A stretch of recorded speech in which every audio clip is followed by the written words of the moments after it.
We think capitalism is the future. And we don't. Let's discuss. Cue the intro.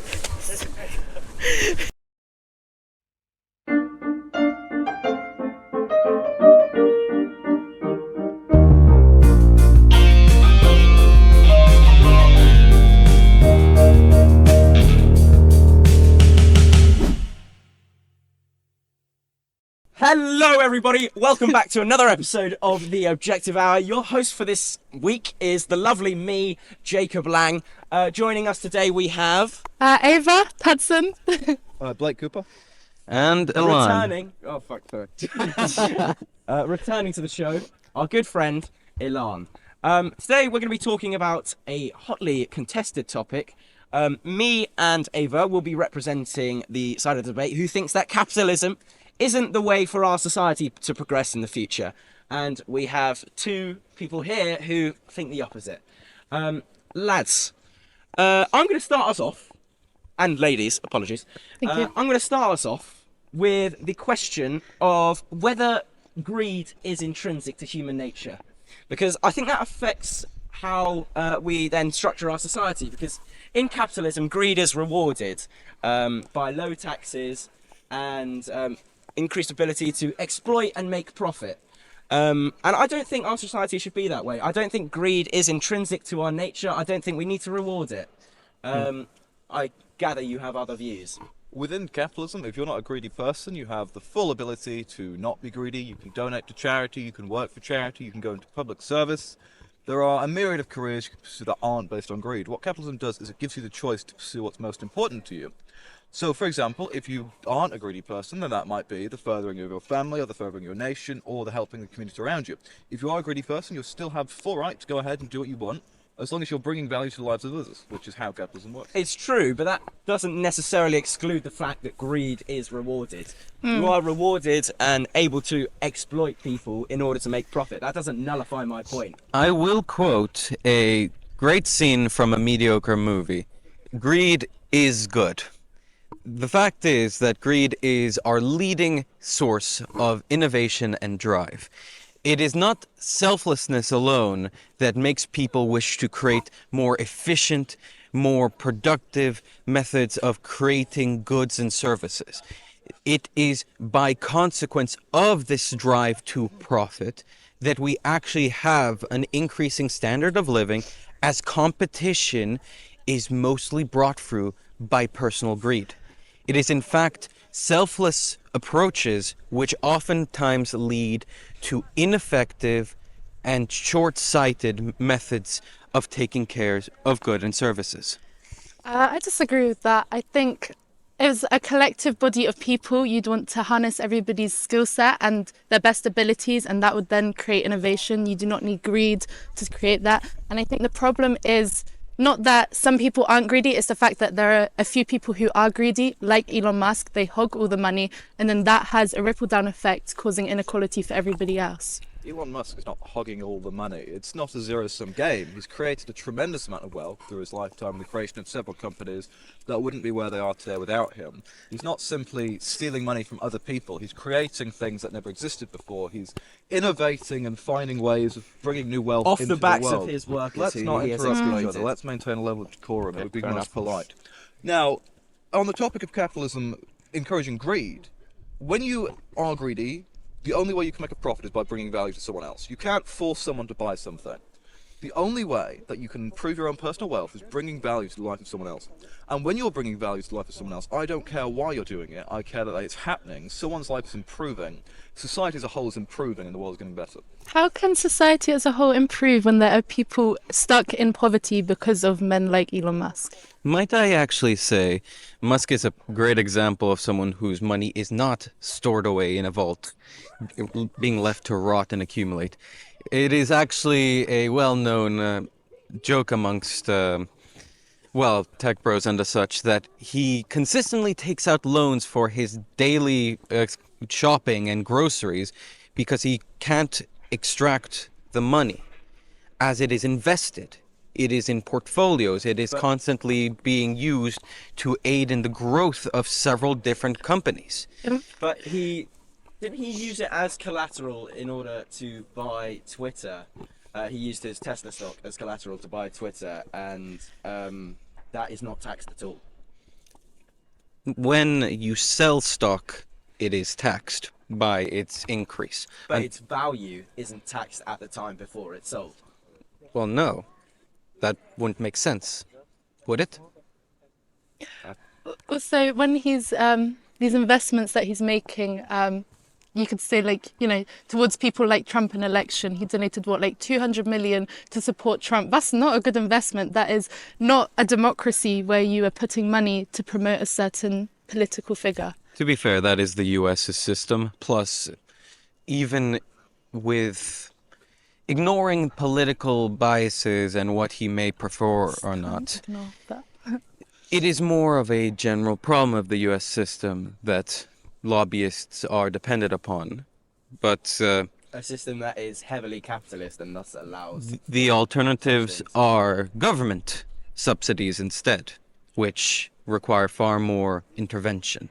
I will say government subsidies were the primary method until Obama broke it. But to address what I was asked earlier, the question of how is society improving when people are in poverty. When we say poverty, what comes to mind really is destitution. And that's people who can't afford to eat, that's people who can't afford a home. And that does go on in very, very small number in today's society compared to what it was 100 years ago, 200 years ago, 300 years ago. And it's only come down because of the strides that capitalism has made in creating wealth and harnessing that wealth for the good of society. I don't Now, think you the can poverty say that rate in this country is set by judging based on the average income, and it's a silly way of judging poverty.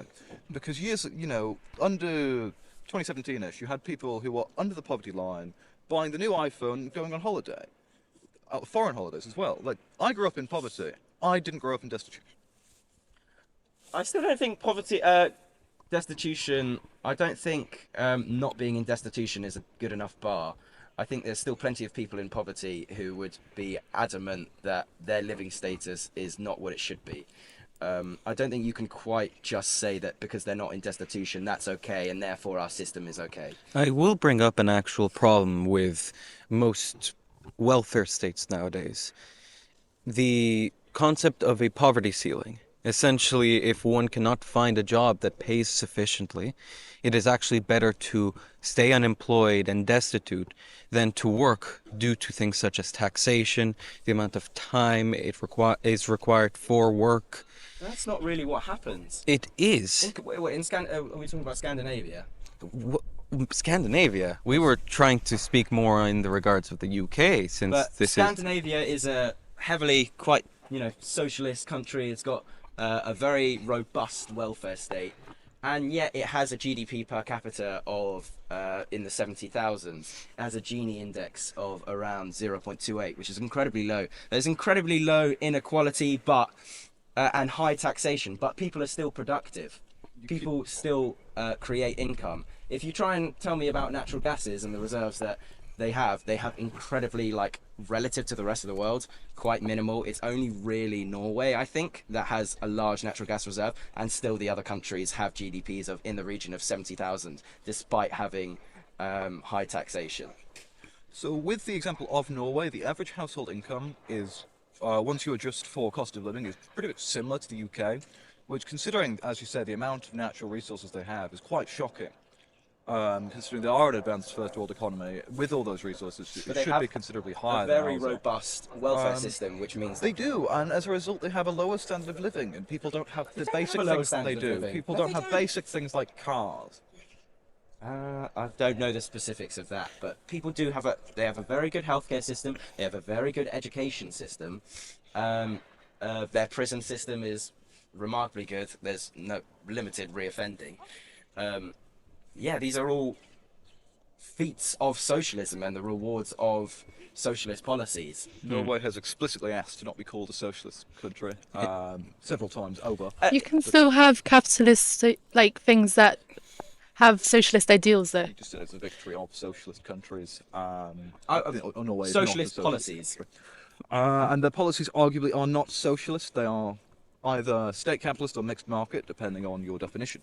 But I will say as well that things in Norway are not always as good as they appear to outsiders. If you speak to someone from a region like Trondheim, they are very much forgotten by the rest of the country to an abhorrent degree. And there is also a huge amount of economic pressure on people in Norway to do things like leave a 2-month-old child at home and go back to work. Because the state welfare system is so hungry that it devours everyone's labour, everyone's income, and it forces them basically to get to work or the country will collapse. Is And that not because ironic- of capitalism? That I think that's the consequence of capitalism, though, not their That's due to socialist state intervention policies. in capitalism, which, as you just called, a socialist policy. Ironically, But because it's happening within capitalism. So you don't think It's it would be happening distorted. if it was in the Soviet Union? What? You don't think these things would be happening in the Soviet Union? So I've lost our train of thought. What are we talking about here? we're talking about socialistic policies and whether they have succeeded or not in Scandinavia. The bottom line is they have a very high standard of living. Of course, I did want to bring up one very important point, however.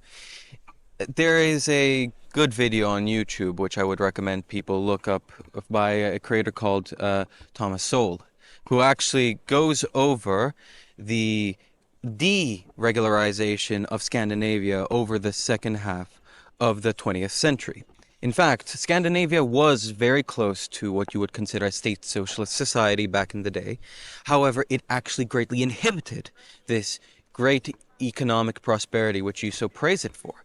It is in many aspects, even in comparison to the US, more free market and more deregularized than the United States is. And as such, it cannot be used as a victory of the socialistic or mixed market economy system.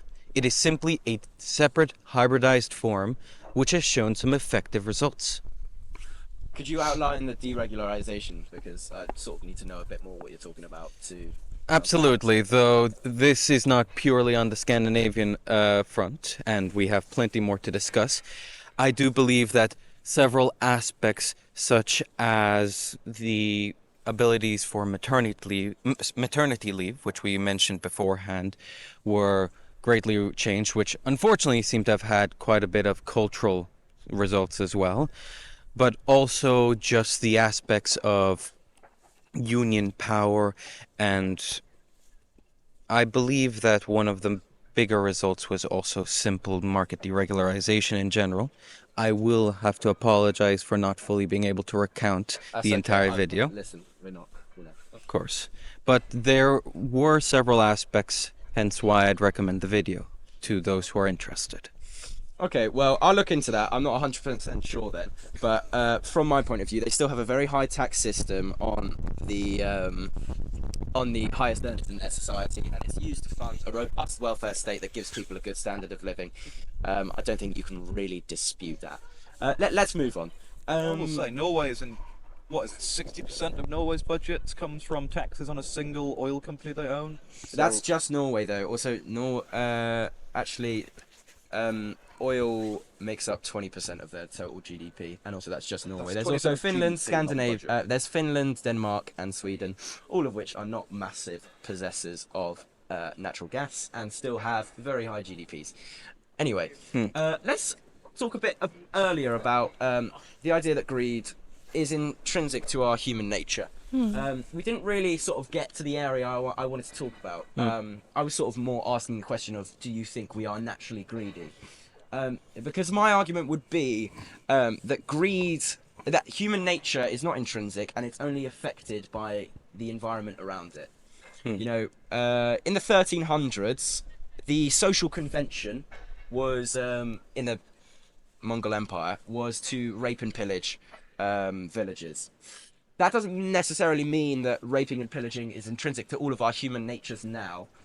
It was influenced by the social conventions and norms and policies of the time.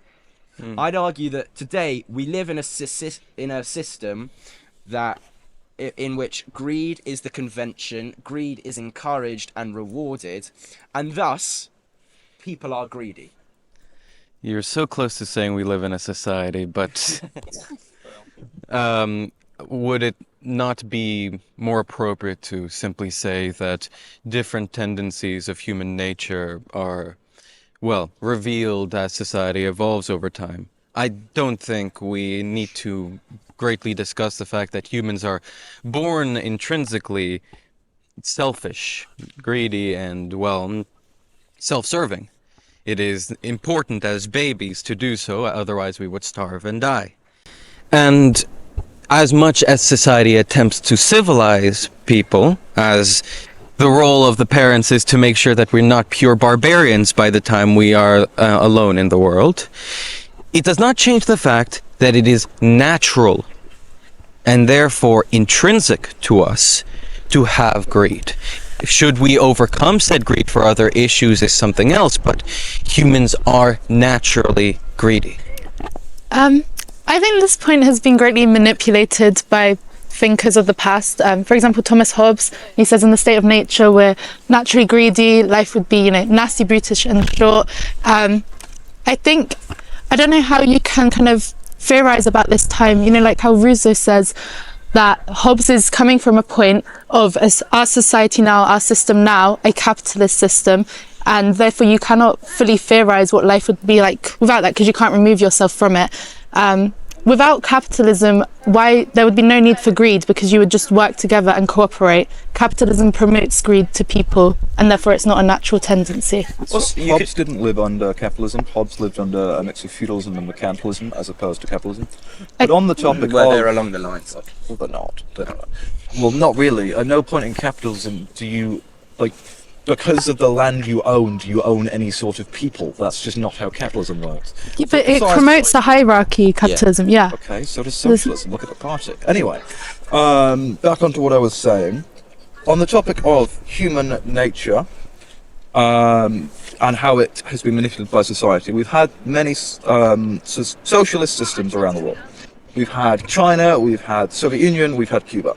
The minute any of these markets have liberalized, what we've seen is a desperate grasp for people to get as much as they can, as quickly as they can, despite the fact that some of these people have been born and raised in what was previously considered by millions of socialists worldwide to be the perfect socialist system. And these people immediately turned to greed the minute that they were no longer forced at gunpoint to not be greedy. Mm-hmm.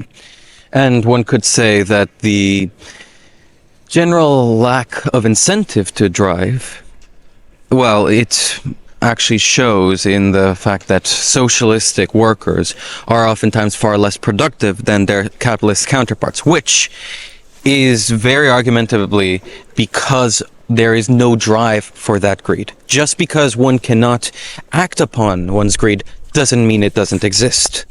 But why should our drive be money? Why should the world be about money, and when you don't have that, then you're suffering? That's not fair on people. How is it fair to make other people work so that you can live the life you want to live without putting in your own sacrifice? But you're collectively working together for the better good of the whole of society. Yes, you're pointing a gun at me and telling me I need to work to sustain your lifestyle. I'm not pointing a gun at you. No. That's what socialism is. No, it's not. Mate, Scandinavia. Yeah, Scandinavia uses guns. It's called taxation. They use the French people to extract wealth from the people, whether they want to or not. That's Taxation is needed. Who Taxation needs so much theft, money? everybody. Taxes in our current society. Yes. I'm not held at gunpoint. Yes, you are. Try not paying your taxes. Yeah, well, I'm putting... Why should we not pay Yes, our at taxes gunpoint. to help the better good? So are you therefore disputing all taxation whatsoever? Can be You're disputing any government authority at all. Yeah. Oh, I'm Taxing the held at rich gunpoint doesn't do because I anything killed to a them. person. That's a bad thing. You heard me again, people. It is theft. No, It's theft. taxing At the its rich. purest No. form, taxation is theft. Taxing It's the a rich necessary does evil. nothing to them. Yes, it does. They can still survive. Can they still buy food? Yes. What is the problem with everyone collectively working together and paying a little bit more so that we have good public services, which are things that all people need? Socialism is not when we pay a little bit more for good public services. That's not what socialism is. No, but we're talking about Socialism tax. is Talking about taxation. Yeah. though. You've disputed the entire concept of Yes, taxation. no, at all. taxation itself is immoral and theft. However, it can also be viewed as a necessary evil to a degree. Excessive taxation stops being necessary evil; it just becomes evil How is it evil? because you're Who needs pointing a that gun much at people wealth? and forcing them to give you them wealth. Because other people are suffering. Benefit of other people. Doesn't matter what you're using it for. You're pointing a It gun. does matter what you're using it for. You're pointing a gun at someone and telling them to give you your money. They can still survive. They have enough money to still survive. So your judgment based on how people should live is survival. No, but Wait, they so can still survive. Are you saying that you would want a society in which there are no taxes, If it was sustainable, yes. but it's not sustainable? Then I would seek to use consumption taxes, as they are the most legitimate form of taxation. Yeah, but those disproportionately affect those at the bottom of the ladder because VAT and stuff is a larger portion of your income than if you're... You can have taxes on specific things that are used primarily by wealthy people. For example, you could have a tax on We yachts. tried that, it didn't work. VAT was only on luxury items, now it's on all items. Yes, that's because it because didn't the generate state- enough income. That's because That's the a state natural has creep. Control over taxation. That's because the state is by necessity always attempting to expand its own power and influence, and we should be trying to curb that rather than going, well, they didn't have enough money, let's give them everyone's money Are instead. you like promoting neoliberalism then? I wouldn't call myself a neoliberal now. Okay, so what are you promoting? I'm a Hoppian. Okay. Libertarian myself, yes. pretty much. It's a form of totalitarianism. I think the idea that you can live in a society without taxation is absolutely ludicrous. That is preposterous. It developed necessarily, and the idea that we shouldn't help out people, I think, is honestly a little bit disgusting. Yeah. Help people through consensual charity. Charity doesn't work enough. We tried that in the 1800s. We had rich people who built hospitals and stuff, and then now in the 20th and 21st century that doesn't happen anymore. Charity is not, the charity of the rich is not enough to pay for the preservation of a decent standard of living for the working and middle classes. We use Andrew- taxation on the wealthy, and they have stopped, as you say, building the hospitals and medical schools. The poverty rate in 1820 was about 90%. The poverty rate in 1920 was about 20%. The poverty rate nowadays is about 35%. You can see where we were stopping taxing people unnecessarily.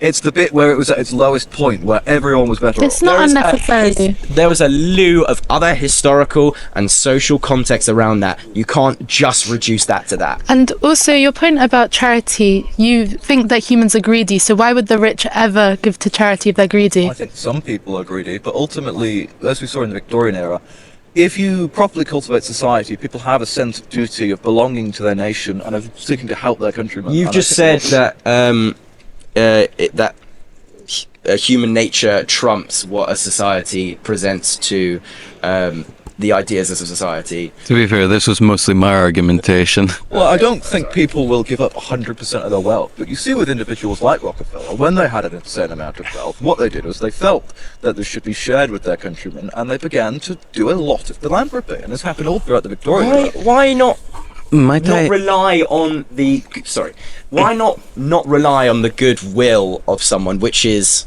incredibly rare and sporadic and not guaranteed? Why not just tax them? Why not just say, hey, you know what, I've made this wealth, I'll pay my fair share, and yes, it is forced, but we're all doing it, so it's okay. Because this. Over there. If I want to get through that, I can say to you, would you please open the door for me? And if you hold the door, you'd be a nice person. Alternatively, I can pull out an AR-15 and say, open the door or I'll lock you in jail. And What is that argument? That's nothing to do with it. No, it Consent is doesn't. the founding principle of capitalism, and consent is important to people. We should only be doing Yeah, things if do you people think they consent. consented to being in poverty? No. That's a lack of other people doing things. That's not. No one went to Paying them and taxes. tucked their sandwich away from them and went ha ha ha. No, Actually, that is it. When they hoard wealth like that. Wealth isn't a zero-sum game. There is more money today than there was 100 years ago. There's more money 100 years ago than Yeah, there was there's more 1,000. hands in the hands of the elite, not for everybody else. Wealth has overall increased by magnitudes. The average person today lives better off than kings did centuries ago. Yeah, but so is the cost of living increased. That's not. The average person in this country I today think doesn't live that's- better off than they did 15 years ago. That's a very short time frame, and The mixed market. Exactly. Huge government control that has diminished people's lives through state control and bureaucracy. Why, therefore, did people's standard of living raise under Tony Blair's government? Because he borrowed a bunch of money and crashed the banking system to fuel a temporary raise that was also fueled by long-term immigration that has led to a huge decline in standard of living across the country. There's a lot of things to unpick there. exactly, it's a bit of a bigger topic than we have time for today. Let's not touch on that then. I am still baffled by this idea that taxation is theft. I'd like to bring up an important point. You keep asking why not do this, and I once again bring up our natural human greed. if you take what I produce, I won't be incentivized to produce it, now will I? And, well, I hate to say, but if you keep taking money away from those who are moving society forward and bringing forth industry and jobs and economy, then all you'd leave is stagnation and decline, and before you know it, we're back in huts. But if you take what I produce and then give me a house and then give me clothing and then give me a hospital, then I will continue to produce. You produce. If I take what he produces, give you a house, and then shoot her, that's not any better. I have a name. I also call both of them him and you. Okay, we'll just call each other's names. Also, when you say society is progressing, what, like our industry, technology, science? But that's at the benefit again of the elites. That's not helped the people lower down. It's just exploited them in the workforce with unpaid labor and low wages. I said that they're the ones that have been driving it through innovation and the such. But do you not think if more people don't have to worry about their healthcare, don't have to worry about as much paying bills because there is a greater welfare state and therefore more support, then they will more so have the opportunity to go and create industries because they won't be worrying about everything else in their lives and they'll be able to dream. No. You don't think so? I think quite the contrary. Most people don't wish to work if they don't have to.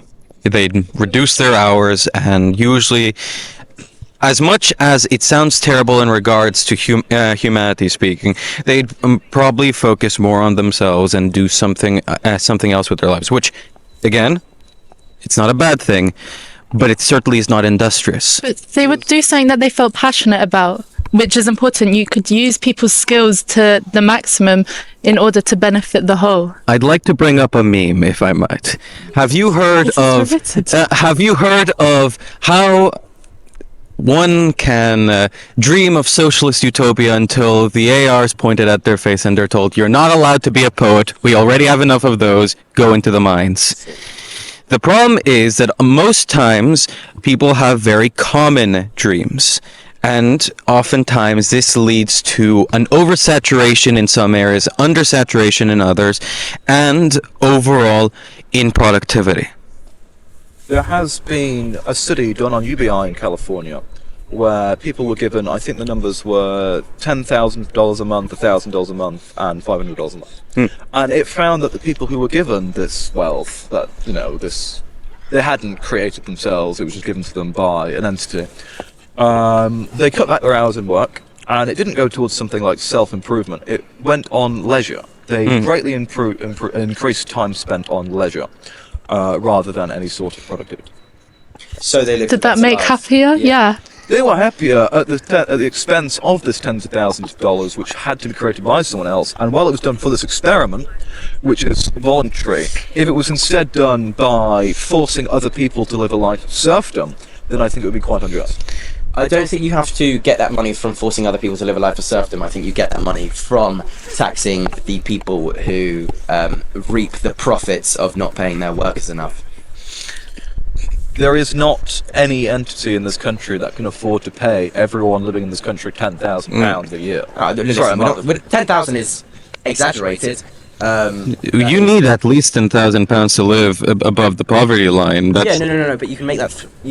There's other ways of making money, not just from getting it from the state. You don't just live off the I gather those people didn't just live off the 10,000 that they were. Some of them did. From the government. It wasn't the government. It was a private institute. I'm sure that most of them didn't. Most of them either cut back their hours to 6 to 8 hours a week, which is basically nothing. Is this the Canadian experiment? No, this is a Californian one. Okay, well, there's one in Canada in which I think did the same thing. But, I don't know enough about it. So The problem with all UBI tests anyways, they're too short term to actually see full-on results. About 3 years, I think. Really? Yeah, it was really long. But in the Canadian experiment, people's mental health massively improved, and the difference money has on someone's mental health was so tangible. I think the moment listen, I am not fully clued up on this experiment. I am kind of getting the vibe of it, alright? So don't... But mental health, should definitely be prioritised. Yes. With a happier workforce, then your argument of more productivity, that would be enhanced. What is the purpose of productivity if it is not? What are we doing here? Yeah, why are we living this life to have miserable? The fulfillment I'm of not- the nation's goals. I'm not. And improvement of standard you of say? living. The fulfillment of a nation's goals. Honestly, that sounds like the most socialist thing I've ever heard. No, it's about community and voluntary consent. It's nothing to do with forcing people to do anything. Community. Yes, he is a communist, actually. Yes. No. I believe Maybe in covenant communities, self-awareness. which is voluntary, and obviously fraternal societies, which is voluntary groups of people who come together to help each other out in ways that they feel they should be contributing to. I don't think there's anything voluntary about capitalism, though.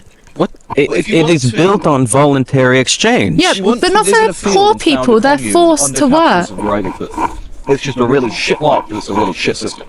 They actually exist in this country. If you want to join a commune, you can go and join a commune. Where is the volunteering of the poor? Like, you know what? they Actually, don't get a choice. You made a point earlier about taxation, saying it was theft because it's like you're being held at gunpoint. Are people not held in gunpoint when they have to work because otherwise they can't live? Is that not the same thing? Not really. You can take your argument up with God if you like, but this is how the world works. Taxation is how the world works. We No, it need isn't. institutions in order to When Moses survive. came down, when the Why Ten are we Commandments having a came down the religious hill, argument? the third one was not "Thou shalt be taxed."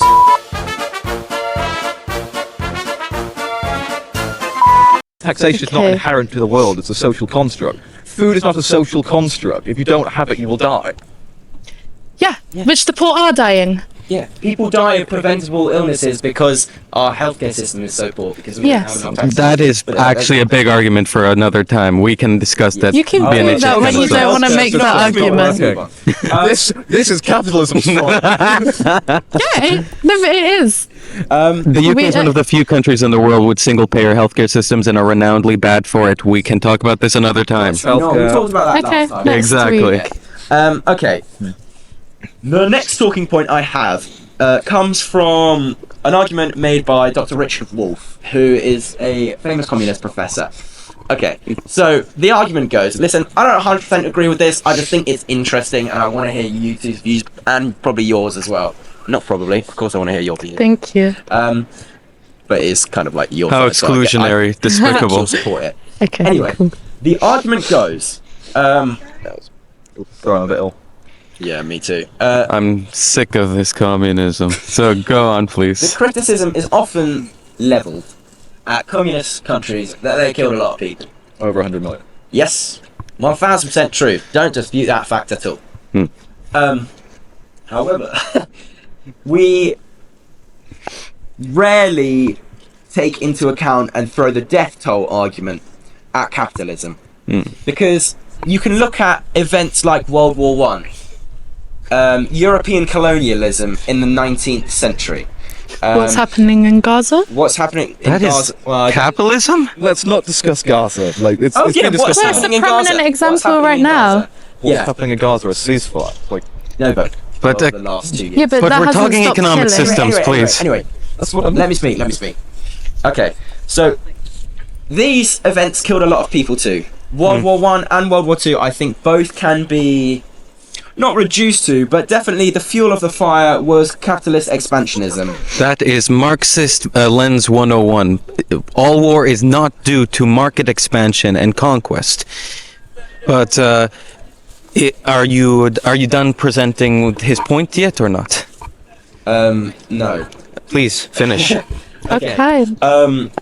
European colonialism, very much. That is, I think, almost indisputable that it was fueled by a desire to Accumulate land. accumulate wealth at the expense of the workers of that country. And Absolutely in the not. modern day, there are deaths that will undoubtedly be caused by poor public services, especially in the US, where they have a very expensive healthcare system. There will undoubtedly be people who died because they couldn't afford healthcare which was available.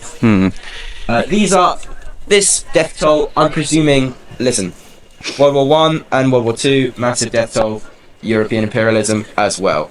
These are similar numbers. Why do we not therefore level this argument and level this criticism at capitalism too? So if we discuss European colonialism for a second, The German Empire, really, to quote Blackadder, was made up of a few islands in the Pacific and a small sausage factory in the Cameroon. It was not some great wealth accumulating thing. In fact, it was deeply unprofitable, as was most European expansion into Africa.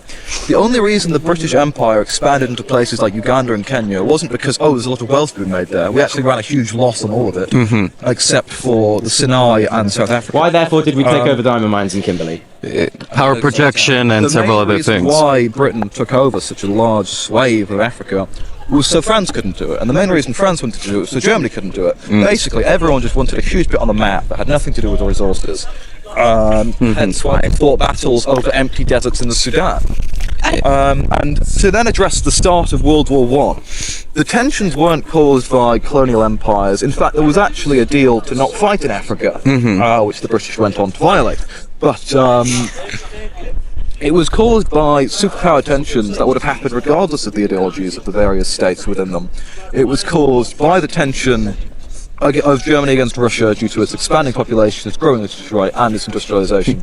Britain and France against Germany because of Germany's expanding population and growing industrialization, and the fact that we didn't want to see each other, we didn't want to be eclipsed, and neither Germany didn't want to be eclipsed by Russia. World War II was caused by fascism, which isn't capitalism, in wanting to take over random parts of not random, but various parts of Europe, and trying to stop them. The capitalist powers trying to stop them, I'll tell you, while the socialist powers traded with the Nazis and were the main reason why they were able to invade France. I think almost everything you said there is wrong. To say that imperialism wasn't motivated by money, I think is the most deluded. The German Empire. We said European colonialism. All I can say is that besides, I believe, Nigeria, South Africa, and the Sinai, not a single African colony was ever profitable. And to bring the Americas into mind... Wait, apologies. Of course. Not just Africa, India as well. Yeah, but Germany never had any presence in India. I'm not talking about Germany. We're talking about World War One. No.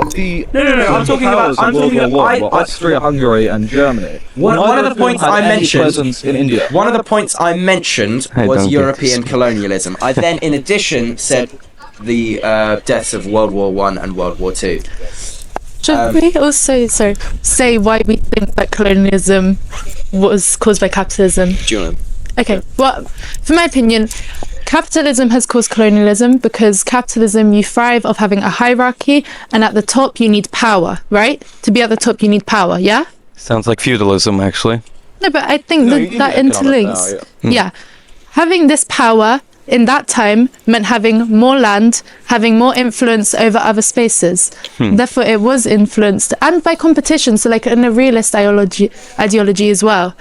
It was a competition between Britain and France and many others. There are examples of colonialism predating European empires. For example, a lot of Greek colonization of places like Sicily, talking the classical period here, happened not driven by wealth, but simply because we can do it, let's do it. On the topic of European colonialism, if we want to bring up the death toll of European colonialism, we should also bring up the lives saved by it. The British introduction and the mandation of the vaccine within India itself is estimated to have saved over 270 million lives, just within the Indian subcontinent. That doesn't take away from the lives they've taken.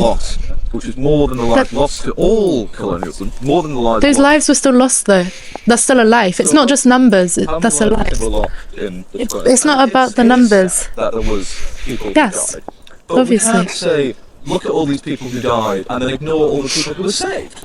But why were they dying in the first place? Why did they have to be killed? Famines, which Britain also prevented during the famine system the famine codes they brought in after Britain itself took over India from the Eastern. Britain are not the saviours in this context. We are. We are not saviours in I'd world like history. to bring up that whilst most of these deaths are caused in natural disasters, communist deaths are normally caused through mass collectivizations gone wrong or cultural purging. They are very different forms of death, which is a very big part of it. Okay, well, actually, I forgot this example. Let's talk about North America and the massive, essentially, genocide of the Native Americans. That was, in my view, fueled by a desire from the colonists at the time to expand and to get areas for farming and to gain money at the expense of Native American lives. 95% of Native Americans were killed by disease, which is an uncontrollable thing the Spanish weren't even aware of. The Spanish actually ended up bringing disease back with them from North America. I can't remember which one it was, but it actually killed, I think, tens of thousands, if not hundreds of thousands of Spanish people, and then hundreds of thousands across Europe as a whole. And we don't really blame the Native Americans for that, because we don't blame groups for disease unless that group happens to be white people. Germ theory was not invented till the 20th century, I would have you remember. Was it not intentional? No. It's the story. Does the story The plague blankets is a thing that's like centuries later than the initial colonization. I think that is like a purely American thing, and that's during the era of the Trail of Tears and the such, not during the first encounters. Latin America is mainly made up. They're all mestizos. Yeah, of Spanish people who've interbred with the population there. Exactly. It's not like they've moved in and slaughtered them, as happened with the realm that went on to the United States. Okay, but still, Native American people were absolutely deliberately slaughtered for the purpose of profit. I would not say for profit, though. That's the problem. You keep saying for competition, but for competition about what? To get profit? No. What I mean is this: it is not in the logic, in the capitalist logic, to slaughter. These are potential customers. These are potential workers. These are potential people that can aid in the improvement of several ways of standard of living. To kill and to slaughter and to destroy is antithetical. But it's a consequence of it, so it still ties in. How is it a If consequence? you kill someone, you can take their land and then use that land to farm. There's many reasons to kill someone. I'm not just gonna not kill someone because I think, ooh, they might be a customer. When we look If someone owns a piece of land that I want, or a piece of gold that I want, me being profit seeking, I could kill them. That could be a motivation. Wow, Socialist. you're admitting to your murderous tendencies, I see. No, that is an example. we have men like Adam Smith, who fundamentally believe we shouldn't be taking places over, and we should be instead trying to help them set up their own countries so we can trade with them. And the reason he believed this is because the immense waste of resources that he believed colonization was. Because, frankly, places like the Caribbean, when we invested money there into horrific practices such as slavery, not only was it immoral, and even he at the time recognized it was immoral. Oh, the slave trade, is that not we'll also a talk about consequence of this in capitalism? a minute. Let me finish talking. What he actually saw was that profits in the English wool trade were higher than that of the Caribbean. So in fact, when English merchants were investing in the Caribbean, it was in fact costing England itself money, because rather than investing in its own industries, they were investing in less profitable industries that then had to be supported by the state through the Royal Navy. Sorry, I actually wasn't. What's the point? Don't worry, you wanted to bring up slavery, right? Yes. So, Let me hear your defense. predates any sort of economic systems, period. So, unless you are going to say that during the prehistoric period we were all still capitalists, then I do not know what to say. Motivated by using someone for profit, which is And- a capitalist. Yeah. See. And would argue also- that forcing someone to work at gunpoint is slavery, and forcing them to work for what is essentially your society's profit. Okay. Indeed. Capitalism has accentuated this more. You have neocolonialism. Our definition of slavery now could be like, look at the people in sweatshops. They don't get a choice in that matter, do they? They are No. they are all in sweatshops. Enter sweatshops because it has higher pay. Exactly. Higher pay. This is Terrible the conditions. Where's this high pay? this is the natural evolution of an economy into a developing one. I don't think either of us will defend forced labour. Frankly, You say we this is believe in natural. capitalism, How kind which of is them. consent. People in these sweatshops willingly enter the sweatshop. No. Have you because spoken they to them? I've Where's your read up on resource? Many papers And who on is that them. written by? Who is it Mostly written by? Pakistani people and Indians. Women? The women who are working? I'm not sure the author's Okay. gender. I didn't write them an email. asking I what's think it's between their important legs. you question the epistemology of it. Ilan, I just want to touch on something you just said. You said that this was a necessary effect of turning. I said that it's the natural evolution of a rapidly industrializing country to change from raw industry to manufacturing, and some of these countries are basically accelerating as fast as possible to, well, become well developed. For instance, the Chinese model, which a lot of socialists like to bring up, is a perfect example of the sweatshop model put to the extreme. And in fact, they still practice a lot of it, purposely keeping their workers poor so that their prices are still competitive. Capitalism does that as well, though. I don't know why Do you're trying not to take that manipulate away. That the- doesn't mean it's okay. In a capitalist economy, you're incentivized to have the highest possible number of people being able to buy your goods. This is why capitalists like Henry Ford introduced higher wages for their workers, not only to attract more skilled labor, but to ensure that his own workers could then buy his car and further his company. Why then in our system do we have clothing brands using child labor? Because they get away with paying low wages. Yes. Why is that still a product of it? Because we don't have tariffs on foreign goods. Yep, but capitalism is causing this, no? Not really. Half of them come from China, which is a state of socialism. Vietnam as well. It's got a capitalist economy Yeah, now. it's in We're this going to transition. say that state capitalism is now capitalism. Are we going to say now that state capitalism / whatever the Chinese model is going to be capitalism? Well, what's your definition of capitalism? So when it works in Scandinavia, it's socialism. Exactly. When it fails in China, it's communism. Sorry. Wait, what are you, what, When a mixed market works, it's socialism, and when a mixed market fails, or not fails in your eyes, it's communism. you know what? Actually, I'll give you that. I'll give you that. Yeah, fair enough. Okay, well, should we end it there, do you reckon? Yeah. Fantastic. Alright, well, it's been lovely to have you both on.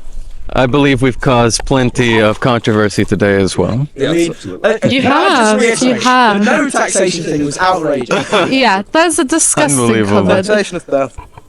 So No, it's not. Don't let them manipulate you. Whatever. We'll see you next time on The Objective Hour.